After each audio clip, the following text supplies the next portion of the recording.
This is KUGAN CASSIUS for Eiffel TV in association with Macklin's Gym. We're at the weigh-in here for Friday Night Lights. With me, I've got Mitchell Smith. Glasses indoors? Yeah, glasses indoors. Just want to wear them. Why do people Why wear... such a strange question? Well, because I always wondered why people wore sunglasses in nightclubs. And no, but Don't start all that. You know exactly why. You know exactly why people wear sunglasses in nightclubs, and this is not the case. I've just always wondered that. It reminded me of that. That's all. Funny, they come off. It's no problem. That's all. I like them on. Nah, don't worry about it adds a bit of character. I'm casual. Adrian Broner wears glasses indoors as well. Oh, well. I ain't got as much attitude. On the bill tomorrow night against Dennis Tuberon. You'll be looking to go out and absolutely make a statement tomorrow night, Mitchell. Absolutely ruin him, knock him out. That's what I want to do, that's what I can do. You know, you look at the Josh Warrington fight. Josh Warrington was on top of him most of the fight. But Josh Warrington doesn't have the punching power that I have. It's a fact, you can see it. When I hit people, I move them. I've got to put them over. I physically move them when I hit them, and that's gonna be the difference tomorrow night. When I hit him, he's gonna feel like he's been hit by a train, and he's either gonna get knocked spark out or he's gonna swallow. Simple as that.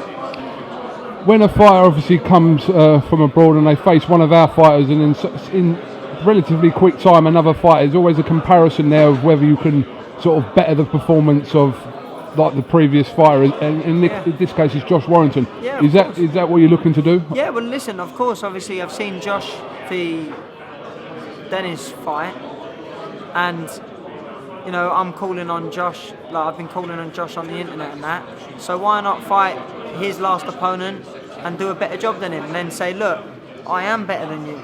You know, I'm showing that I'm better than you. I've knocked this kid out easy. It's not a problem, it's a walk in the park for me. So, you know, we'll see a little bit more bantering on Twitter once I knock Dennis out. Featherweight division obviously is getting much more recognition, especially obviously with Selby becoming world champion, and the strength within that division on the world scene, which we've talked about before, is so strong, Mitchell. Yeah, I mean, obviously you haven't once heard me shout out Selby. Reason being because I admit that he's levels above me at the moment, but the reason why I think I'll just get the with the fact that people think that Josh Warrington is this, you know, when they shout the next Ricky out and what, he's a good fighter because he sells 10,000 tickets. That is not the case.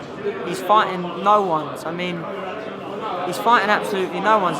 He beat a washed up Rendell Monroe. Rendell Monroe was a good fighter. He beat a washed up Rendell Monroe, a washed up Martin Lindsay, and all of a sudden we'll get him a world title eliminator.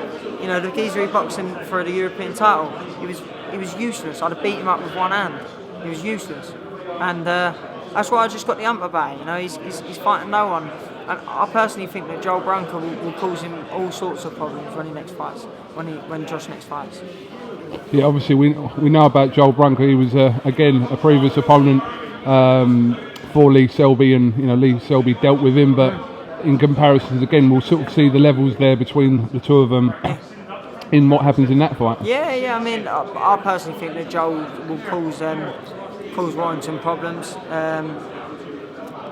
If they're trying to match Warrington versus Selby in a big payday fight, I mean, Selby's going to wipe the absolute floor with him. Then he's going to make up some excuse like, oh, I'm drained at the weight or something. He might even move up to super featherweight. But when he does, and if we do eventually meet, he knows in the back of his head what the result is. I'm a much better boxer. I'm faster, I'm stronger, I hit harder. I'm technically all round. You tell me one thing that he's better than me at. You can't. He's got a good engine. No one's seen my engine yet because no one can last. No one's really been able to push me.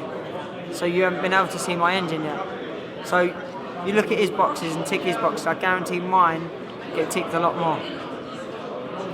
All right. Well, listen, Mitchell, you've got a job in hand tomorrow night ahead of anything else, and best of luck with that. I'm sure you'll get the job done. Just about to weigh in. I'd say you haven't weighed in yet, so we just make a point of that. No, I look forward to a little swig of water, to be honest with you. Yeah. Can you just end the interview by putting the shades back on, please? Just for the...